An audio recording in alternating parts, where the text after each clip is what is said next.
예, 오늘은 말라기 2장 10절부터 보겠는데요. 여러분, 조강지처라는 말이 있어요. 조강지처. 그쵸? 조강지처가 말뜻이 뭐냐면 그 술 만들 때 찌개미 생기잖아요. 그래서 찌개미랑 쌀겨를 먹고 살 정도로 어려운 시기를 함께 보낸 본처를 뜻하는 거예요. 그래서 우리 애가 흔히 하는 말로 뭐 있어요? 야, 조강지 쳐버리고 잘되는 놈 나 하나도 못 봤다. 이런 말 있잖아요. 이런 말이 있습니다. 오늘 왜 이런 말을 제가 꺼낼까요? 바벨론에서 70년 포로 생활을 마치고 예루살렘으로 귀환한 이스라엘 백성들에게 어떤 일이 벌어졌냐면, 오늘 본문에 나와 있지만 어려서 취한 아내를 버리기 시작했어요. 그런 일이 벌어졌단 말이에요. 자, 오늘 본문을 제가 안 읽었는데요. 우리 본문을 한번 읽어보도록 하겠습니다. 10절부터 15절까지죠. 우리 한 목소리로 읽어볼까요? 10절 시작. 우리는 한 아버지를 가지지 아니하였느냐? 한 하나님께서 지으신 바가 아니냐? 어찌하여 우리 각 사람이 자기 형제의 거짓을 행하여 우리 조상들의 언약을 욕되게 하느냐? 유다는 거짓을 행하였고 이스라엘과 예루살렘 중에서는 가증한 일을 행하였으며, 유다는 여호와께서 사랑하시는 그 성결을 욕되게 하여 이방신의 딸과 결혼하였으니, 이 일을 행하는 사람에게 속한 자는 깨는 자나 응답하는 자는 물론이요 만군의 여호와께 제사를 드리는 자도 여호와께서 야곱의 장막 가운데서 끊어버리시리라. 너희가 이런 일도 행하나니 곧 눈물과 울음과 탄식으로 여호와의 제단을 가리게 하는도다. 그러므로 여호와께서 다시는 너희의 봉헌물을 돌아보지도 아니하시며 그것을 너희 손에서 기꺼이 받지도 아니하시거늘 너희는 이르기를 어찌 됨이냐 하는도다. 이는 너와 내가 여호와로 맞이한 아내 사이에 여호와께서 증인이 되시기 때문이라. 이는 네 짝이요 너와 서약한 아내로되 내가 그에게 거짓을 행하였도다. 그에게는 영이 충만하였으며 오직 하나를 만들지 아니하셨느냐? 어찌하지 하나만 만드셨느냐? 이는 경건한 자손을 얻고자 하심이라. 그러므로 네 심령을 삼가 지켜 어려서 맞이한 아내에게서 거짓을 행하지 말지니라. 아멘. 이 본문을 보기 위해서 우리가 배경 설명을 했어요. 이어서 하겠습니다. 70년 바벨론 포로 생활을 하고 예루살렘으로 돌아온 이스라엘 백성들은 하나님을 공경하고 경외하는 마음이 거의 없어졌어요. 그 대표적인 예로는 우리가 살펴봤죠. 눈먼 것, 저는 것, 병든 것들을 제물로 들고 오는 예루살렘 성전을 들고 오는 이스라엘 보면 알 수 있어요. 그리고 또 그들에게는 완전한 패배의식이 온 마음을 사로잡았어요. 왜냐하면 가만히 생각해보면 우리 민족은 하나님께서 선택받는 민족으로서 여호와 하나님을 유일하게 하나님을 여기고 섬겨왔던 민족인데, 이거 뭐 되는 일은커녕 오히려 이방 잡신을 섬기는 이방 민족들보다 더 못한 거야. 결국에는 어디까지 왔어요? 이방신을 섬기는 바벨론에 잡혀가서 70년간 포로 생활을 했단 말이에요. 그때 고대 국가 사회에서는 어떤 개념이 있었냐면 각 민족마다 신이 있었기 때문에 한 민족이 한 민족을 이겼다 그러면 저쪽 민족의 신이 우세하다는 생각을 했거든요. 그래서 그들은 포로로 끌려가서 70년 동안 생활하고, 그 전에는 뭐 많은 숱한 전쟁을 통해서 아수르와 여러 민족들에게 침공을 받았잖아요. 그들의 마음속에는 여호와 하나님이 끝발이 없다. 쉽게 말하면 이거 아무것도 아닌 것 같고 우리가 지금 어떻게 섬기고 있는 거구나. 차라리 이렇게 살 바에는 이방신을 섬기는 게 더 낫지도 모르겠다 라는 마음이 그들에게 온통 사로잡혀 있었다는 거예요. 그러던 차에 예루살렘으로 이제 딱 돌아와 보니 어떤 일이 벌어졌냐면 유대 남자들이 예루살렘 지역에 살고 있는 여자들과 다시 세장가를 가는 거예요. 이 세장가를 간다는 거에는 두 가지 견해가 있습니다. 첫 번째, 가장 흔한 견해인데 지금의 아내보다 본처보다 젊고 이쁜 여자를 탐하기 위해서 세장가를 갔다는 전통적인 견해가 있어요. 자신의 그런 욕정에 못 이겨서 세장가를 갔다라는 견해가 있고, 두 번째는 뭐냐면 돈에 눈이 멀어서 간 거예요. 목사님, 세장가가 무슨 돈에 눈이 먼 거예요? 뭐냐면 오랫동안 포로 생활하고 원래 자신의 조상들이 살고 있던 예루살렘 지역 가나안 땅으로 돌아왔지만 이스라엘 사람들한테는 아무런 기반이 없었어요. 그야말로 집도 절도 없는 신세였다는 거예요. 그 사이에 포로 생활하면서 갔다 온 사이에 그 땅에는 아무도 안 살았을까? 아니지. 다 주변에 다른 민족들이 그곳에 들어와서 정착하고 살고 있었어요. 그러니 포로 생활 끝나고 싹 돌아와 보니 옛날 우리 조상이 살고 있던 땅이라고 하지만 아무것도 없잖아. 농지가 있는 것도 아니고 집도 있는 것도 아무것도 없잖아. 먹고 살 길이 막막한 거예요. 가만히 보니까 그곳에서 다시 들어와 터를 잡고 있는 가나안 지방에 살고 있는 이방 민족들이 올해 농사 짓고 잘 살고 있네. 양치고 잘 살고 있네. 그럼 어떤 생각이 들어요? 기반을 잡고 있는 이들과 혼인을 맺어야 내가 더 빨리 기반을 잡겠구나라는 생각이 들어야 안 들어요? 들지. 마치 우리나라가 옛날에 한참 미국 이민 가고 그럴 때 정말 막막하잖아요. 맨날 접시 닦고 청소하고 빨래하고 이런 일밖에 할 거 없어. 은행 지점장 출신도 가서 그런 일 해야 돼. 서울연고대 다 소용없어. 거기에 기반이 없기 때문에 그래. 그게 막막한 거예요. 기반이 없는 거 아무것도 비빌 언덕이 없는 거죠. 그러면서 그들이 생각하는 건 뭐죠? 미국 사람을 결혼하면 조금 정착이 빠르겠구나. 이런 생각이 들어야 안 들어요? 들죠. 그런 꼴이 된 거야, 지금 이스라엘 백성들이. 그래서 어려서 취한 아내를 버리고 조강지처를 버리고 새로 장가를 가기 시작했다는 거예요. 후자의 경우가 더 설득력이 있습니다. 앞에도 있겠죠. 젊고 이쁜 여자가 좋아서 간 경우도 있겠지만 두 번째 경우도 있어요. 하여튼 그런 배경을 우리가 안고 한번 본문을 살펴봐야 되겠는데요. 여러분, 그 주보에 제가 참고 본문을 또 달아놨습니다. 그러면 이때 당시에 도대체 어느 정도 이스라엘 사람들이 이방 여인들과 가나안 땅에 살고 있는 이방 여인들과 결혼을 했을까라고 나타내는 본문이 에스라와 느헤미야가 있는데, 제가 서로 시간에도 말씀드렸죠. 말라기가 쓰여진 거의 동시대에 활동했던 선지자가 에스라와 느헤미야 선지자예요.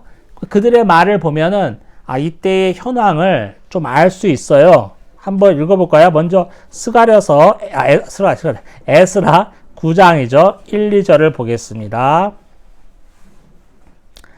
우리 함께 읽겠습니다. 시작. 2일 후에 방백들이 내게 나와 이르되 이스라엘 백성과 제사장들과 레위 사람들이 이 땅 백성들에게서 떠나지 아니하고 가나안 사람들과 헷 사람들과 브리스 사람들과 여부스 사람들과 암몬 사람들과 모압 사람들과 애굽 사람들과 아모리 사람들의 가증한 일을 행하여 그들의 딸을 맞이하여 아내와 며느리로 삼아 거룩한 자손이 그 지방 사람들과 서로 섞이게 하는데 방백들과 고관들이 이 죄에 더 으뜸이 되었더라 하는지라. 아멘. 에스라 선지자가 그때 현황을 고백하는데 방백들과 제사장들과 레위 지파들이 오히려 더했다는 거예요. 그곳 땅에 살고 있는 쫙 나와 있죠. 헷사람, 여부스 사람, 브리스 사람, 아모리 사람, 암몬 사람, 모압 사람들의 딸들과 결혼을 하고 그 딸들을 며느리로 삼고 내 딸을 그들에게 주고 이런 일들이 벌어졌는데 오히려 이스라엘의 지도층에 있는 제사장들, 고관들, 레위 지파들이 더 했다라고 에스라 선지자는 고백하고 있어요. 이런 일이 엄청 만연한 거예요, 지금. 그 다음에 느헤미야의 참고 구절을 제가 써놨는데요. 여러분 참고 구절을 제가 느헤미야 3장 23절부터 27절까지 갔는데 우리가 좀 앞에만 좀 볼까요? 제가 읽어드릴게요. 그때 내가 또 본즉 유다 사람이 아스돗과 암몬과 모압 여인을 맞아 아내로 삼았는데 그들의 자녀가 아스돗 방언을 절반쯤은 하여도 유다 방언은 못하니 그 하는 말이 각 족속의 방언이므로 내가 그들을 책망하고 저주하며 그들 중 몇 사람을 때리고 그들의 머리털을 뽑고 이르되. 여기까지 읽겠습니다. 느헤미야가 그때 상황을 말하는 건 뭐냐면 이스라엘 사람들이 그 땅에 거주하고 있던 가나안에 거주하고 있던 이방 민족 사람들과 결혼을 막 하다 보니까 어떤 일이 벌어지냐면 한 반 정도는 그 자손이 유다 말을 못해. 민족의 정체성이 흔들리는 거예요. 그러면서 제가 읽지 않았지만 느헤미야서 13장 24절, 25절, 26절, 7절까지 가면 어떤 일이 벌어졌냐면 이방 여인을 아내로 맞이하여 망한 대표적인 사람을 꼽는데 바로 솔로몬 왕이에요. 솔로몬 왕이 자신의 왕권을 강화하기 위해서 물론 이방의 공주들이 이뻐서 데려갈 수도 있겠지만 여러분 그 왕들은 이웃에 있는 왕들과 사돈을 맺으면서 국가의 안정을 도모하는 거예요. 사돈지간에는 그렇게 쉽게 공격하지 않을 거 아니야. 쉽게 전쟁을 일으키지 않을 거 아니에요. 그런 전략적인 것도 있어요. 물론 이뻐와서 데려갈 수도 있겠지만. 그래서 솔로몬은 온갖 이방의 민족의 왕들의 딸들을 공주들을 다 아내로 삼았어요. 결국은 어떻게 됐습니까? 솔로몬 왕이라고 하면 이스라엘의 모든 왕들 중에 가장 화려한 전성시대를 보냈던 왕인데 불구하고 그 왕 한 대로 끝났죠. 그 아들부터는 어떻게 했습니까? 이스라엘이 남북 이스라엘로 갈라지고 결국에는 패망의 길을 가는 거 아니에요? 그래서 느헤미야는 이렇게 이방 여인들과 결혼하더니만 보기 좋게 망한 솔로몬 왕의 예를 들면서 너희가 어떻게 이럴 수 있느냐라고 막 다구치는 내용이 바로 우리가 참고 구절로 읽었던 그런 내용입니다. 자, 이런 거를 우리가 염두에 두고 오늘 본문을 한 절씩 보겠습니다. 10절 보니까 어떤 얘기가 나옵니까? 10절에 보니까 우리는 한 아버지를 가지지 아니하였느냐? 한 하나님께서 지으신 바가 아니냐라고 나와 있어요. 한 아버지와 한 하나님이 동시에 쓰였습니다. 이거는 이스라엘 민족이 하나님의 백성임을, 하나님의 자손임을, 그의 정체성을 확연하게 드러내는 표현이죠. 하나님의 자손인 우리가 어떻게 형제에게 거짓을 행하여 우리 조상들의 언약을 욕되게 했느냐. 형제는 바로 오늘 본문에 의하면 아내를 말하는 거야. 한 하나님으로부터 시작된 한 아버지, 결국에는 아브라함의 자손으로 이어졌던 이스라엘 백성인데 내가 취한 아내도 이스라엘 백성일 거 아니에요? 어떻게 이 형제를 배반하느냐, 욕되게 하느냐, 조강지처를 벌이면서 어떻게 그럴 수 있느냐라고 이 얘기를 끌어가는 거예요. 그 11절에 볼게요. 유다는 거짓을 행하였고 이스라엘과 예루살렘 중에는 가증한 일을 행하였으며 유다는 여호와께서 사랑하시는 그 성결을 욕되게 하여 이방신의 딸과 결혼하였으니. 여기서 유다는 야곱의 12아들 중에 유다를 대표적으로 말하는 것이 아니라, 유다라는 표현은 그 유대인을 말하는 거예요. 이스라엘 백성을 말하는 거예요. 통칭. 하나님의 백성, 이스라엘 백성을 통칭해서 유다라고 표현한 겁니다. 그래서 이스라엘 백성들이 가증한 일을 행했는데, 그 가증한 일을 행함으로써 어떤 일이 벌어졌냐면 하나님의 성결을 욕되게 했다. 여러분, 여기서 성결은, 여러분 성경책에 보면은 이렇게 괄호하고 1번 그 주석이 달려 있어요. 각주가 달려 있는데 밑에로 보면 성소예요. 아하, 잘 보세요. 이렇게 되는 거예요. 여호와께서 사랑하시는 그 성전을 욕되게 하여 이방신의 딸과 결혼했다. 성전을 욕되게 해서 이방신의 딸과 결혼했다, 이렇게 생각하면 돼요. 그러니까 아까 말씀드린 것처럼 이방인의 딸과 결혼한다는 그 자체는 신앙하고 관련이 있음을 알 수 있어요. 그 신앙은 뭐죠? 하나님보다는 지금 어렵게 고향 땅에 돌아와 보니 아무 기반도 없어서 먹고 살 길이 막막한 이스라엘 백성들이 택한 건 뭐예요? 그래, 이미 기반을 잡고 있는 이들과 결혼을 하자. 그러면 더 빨리 우리가 정착할 수 있겠지. 하나님은 없어졌어요. 하나님이 고향 땅에 돌아오게 하셨는데 거기에 대한 감사와 감격은 없어지고 오히려 아니 이거 아무것도 없는 데서 어떻게 시작하라는 거야? 라는 말이 더 마음이 더 컸다는 거예요. 그래서 이방의 딸들과 결혼하는 그 자체가 하나님의 성전을 더럽히는 거예요. 하나님을 욕되게 하는 거죠. 하나님을 섬기기보다는 그 땅에서 어떻게 해서든지 내가 빨리 기반을 찾아야 되겠구나라는 마음이 더 컸다라고 볼 수 있는 거예요. 그러면서 엄청난 그들에게 저주가 퍼지는데 이 일을 행하는 사람에게 누굽니까? 하나님의 성전을 욕되게 해서 이방신의 딸들과 결혼한 사람들이죠. 그 사람들에게는 어떤 일이 벌어지냐면요. 12절 끝에 보니까 어이고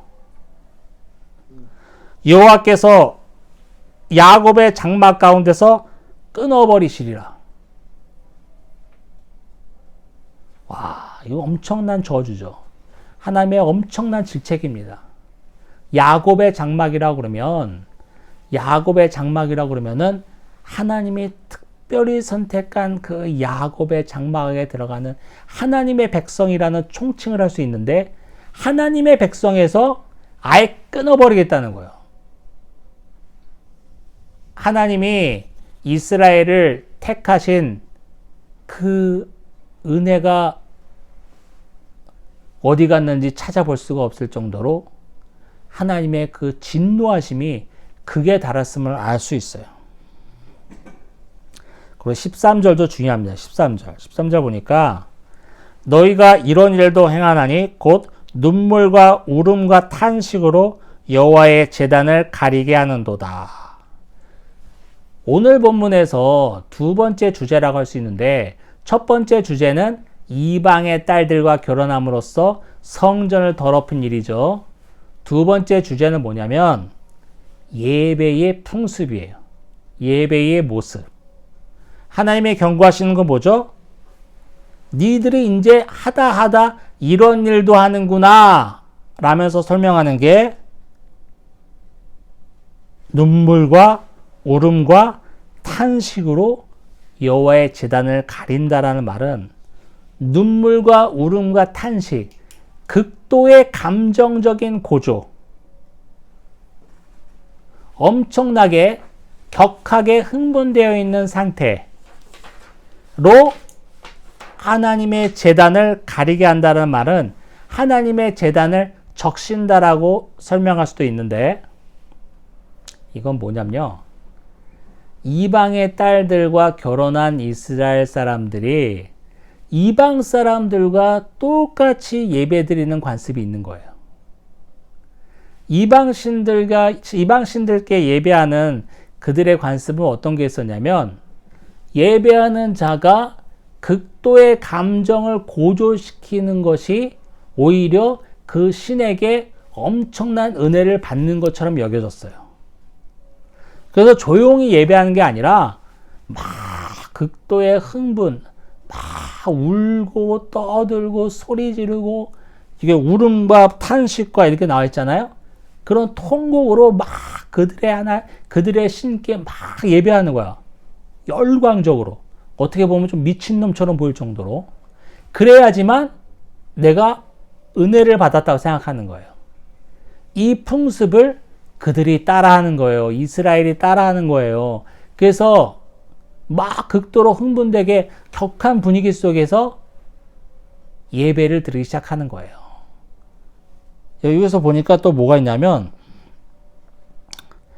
제단을 적신다, 제단을 가린다라는 말을 했으니까 우리가 알 수 있듯이 하나님의 제단에는 아무나 가서 예배 드릴 수가 없어요. 누가 가죠? 제사장이 가잖아요. 레위 지파 제사장만이 가서 그 제단에 제물을 올리고 제사를 지내죠. 이 표현을 통해서 우리가 알 수 있는 것은, 그때 당시에는 유대인의 대표라고 할 수 있는 제사장들조차 이방의 예배의 풍습을 따라하고 있구나라고 미루어 짐작할 수 있어요. 여기서 중요한 게 있어요, 여러분. 결혼이라는 것은 남자와 여자와의 만남이지만 그보다 더 앞서 가족과 가족과의 만남이 되잖아요. 그러면서 우리 집에서는 이런 일이 없었는데 처갓집에서 보니까 다 이렇게 해. 그러면 그거를 영향을 받게 돼요, 안 받게 돼요? 받게 된다고. 그 반대도 마찬가지겠죠. 그러면 이방 여인을 아내로 맞이하거나 또 며느리를 맞이하거나 이런 유대인들이 이방 여인들이 하는 풍습을 따라하게 돼요. 그 아내와 며느리가 예배드리는 모습을 따라하게 된다고. 동화가 되는 거예요. 아주 쉽게 동화가 이루어집니다. 결국은 어떻게 됐죠? 제사장들조차 다 동화되어서, 왜냐하면 제사장의 아내도 이방인인 거예요. 제사장의 며느리도 이방인인 거예요. 제사장의 딸도 이방인한테 줬어. 그러니까 제사장도 그 문화에 만연되어 있어요. 젖어 있어요. 여호와의 성소 제단에서 제물을 드리는데 이방인들과 똑같이 제물을 드리는 거예요. 이런 표현이 열왕기상 18장에 가면 또 유명한 바알 선지자와 엘리야의 결투가 있었잖아요. 대결이 있었잖아요. 그러면 누가 참 하나님인가 보자. 그래서 제물을 올려놓고 어느 제단에 불이 떨어지는지 먼저 떨어지게 하는 신이 참신이다라는 그 대결에서 열왕기상 18장 내용에 보면 이런 게 있어요. 바알 선지자를 섬기는 제사장들과 그 무리들은 나중에는요, 막 소리 지르면서 자기 몸에 칼을 긋고 자기 몸에 상처와 피를 내면서 극도의 흥분된 상태로 막 자신의 신을 찾았다, 울부짖었다라는 말이 있어요. 이방의 신의 제사 지내는 그 풍습이 그랬단 말이에요. 13절은 그래서 하나님께 제사 지내는 이스라엘 백성들, 그 제사장들도 벌써 이방 신에게 제사 지내는 것처럼 하나님께 제사 지내고 있음을 알 수 있어요. 그래서 하나님은 여호와께서는 다시는 너희 봉헌물을 돌아보지도 않고 그것을 너희 손에서 기꺼이 받지도 않겠다. 이방신 제사 지내듯이 하나님께 제물을 드리는 것은 나는 받지 않겠다라고 막 얘기하고 계시는 겁니다. 이 14절이 더 웃겨요. 이렇게 이방의 딸들과 결혼하고 이방신께 제사 드리는 것처럼 하나님께 제사를 드려놓고서 14절에 이스라엘 백성들은 뭐라고 얘기하냐면요. 너희는 이르기를 어찌 되매냐 하는도다. 하나님 뭐예요? 하나님 왜요? 이런다는 거예요. 기껏 이렇게 행해놓고서도 하나님 뭐예요? 하나님 왜요? 우리가 뭐 잘못된 게 있나요? 이렇게 한다는 거예요. 제가 말라기 서론 시간에 말씀드렸죠. 말라기는 이렇게 대답, 질문의 형식으로 이루어졌다고 그랬잖아요. 그 뒤를 읽어볼게요. 이는 14절입니다. 이는 너와 내가 어려서 맞이한 아내 사이에 여호와께서 증인이 되시기 때문이라. 어려서 맞이한 아내는 하나님이 증인이 되기 때문에 그렇습니다. 우리가 결혼 서약하고 막 그러잖아요. 그게 뭐예요? 약속이잖아요. 계약이에요. 거기에는 증인이 있습니다. 그래서 결혼식에 온 모든 그런 축하객들이 이 결혼의 증인이에요. 아, 그렇지. A와 B가 오늘 결혼했지. 모든 사람이 봤잖아. 그러니 쉽게 물을 수 있어 없어? 없는 거지. 그래서 그런 사람들의 눈을 봐서도 아유 사람들 보기에 창피해서도 못하겠는데 이런 말도 하잖아요. 근데 하나님이 증인이 되시는데 오죽하겠어요. 15절이 참 중요합니다. 15절 그에게는 영이 충만하였으나 오직 하나를 만들지 아니하셨느냐 어찌하여 하나만 만드셨느냐 이는 경건한 자손을 얻고자 하심이라. 15절에 나오는 그는 하나님이십니다. 하나님은 영이 충만하신데 능력이 충만하신데 불가능이 없으신데 오직 하나를 만들지 않았느냐. 이 하나는 뭐예요? 창세기에 아담과 하와 한 부부만 만들었잖아요. 여러분 생각해 보세요. 하나님이 그렇게 전지전능하신 분인데 불가능이 없으신 분인데 6일 동안 온 땅에 온 우주 전체의 만물을 만들어 놓고 이렇게 하셨을 수도 있잖아. 뭐냐면 사람을 한 번에 다 만드시는 거야. 그래서 한순간에 온 땅 가운데 인류가 다 퍼지는 거예요. 그럴 수도 있는 거잖아요. 그렇게 못하실 분이 아니잖아요. 그런데 왜 하나님은 한 부부만 만드셨을까? 뭐예요?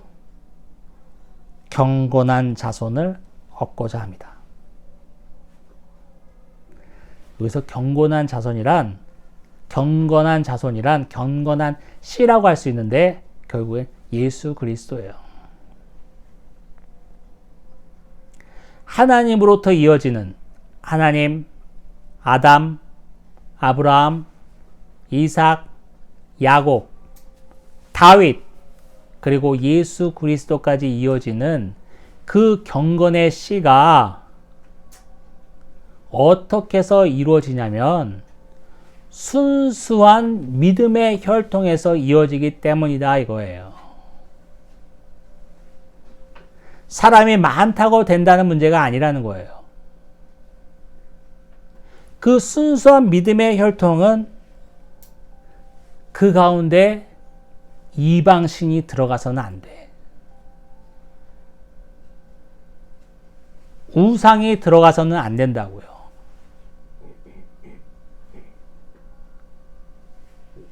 거룩한 자손, 거룩한 씨, 경건한 자손, 경건한 씨, 예수 그리스도가 바로 이방신의 무릎을 꿇지 않는 순수한 믿음의 혈통에서만 이어지기 때문이다 라고 말라기는 이렇게 맞추고 있습니다. 여러분 오늘 본문을 보면서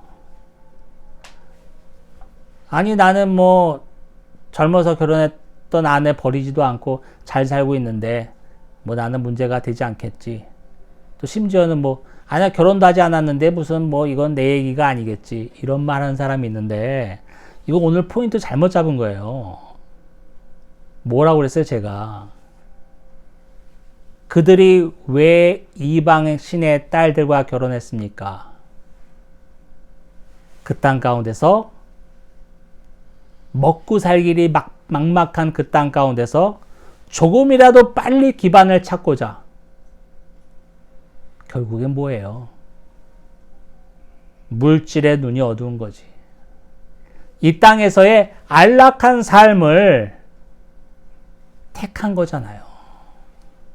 하나님을 버리고 하나님이 그토록 모세 오경을 통해서 이방의 딸들과는 결혼을 하지 말고 며느리도 삼지 말고 딸들도 주지 말라고 그렇게 경고하셨음에도 불구하고 그런 내용은 다 잊어버리고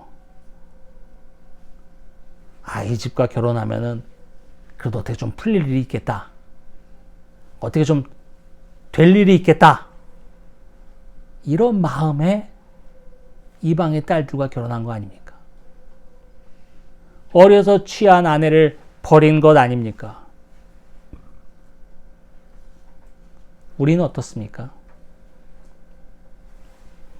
우리도 이 땅에서 조금 더 편하게 살고 이 땅에서 조금 더 안락하게 살고 남 부러워할 만큼 살고자 하는 마음이 하나님을 사랑하는 마음보다 더 크잖아요.